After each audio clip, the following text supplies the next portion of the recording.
Authorities are now preparing for a rise in youth crime as school lets out for the summer. Well, police warn Kia and Hyundai drivers to take extra precautions against theft due to that continuing social media trend that is teaching teens how to steal those cars. Queen City News reporter Savannah Rudisell explains how local leaders are now trying to prevent a summer spike.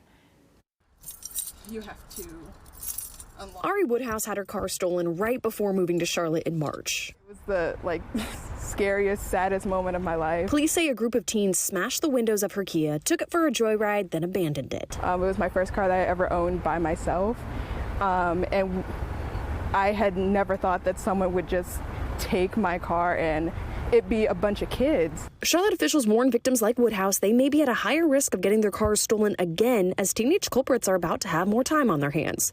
Community leaders try to help them spend that time wisely. So the idea is not necessarily, the summertime brings on all the bad. The idea is how do we occupy that free time in a way that's productive? Alicia Brown and her team at For the Struggle launched a mentoring program last year called Salute You. Our responsibility, particularly with youth, is to make those opportunities positive, to make those something that they actually want to engage in. Program Director Antoine Chambers says about half their budget comes from public funding. Brown says the Mecklenburg County's Juvenile Crime Prevention Council helped them secure that money, which led to great successes in their first year.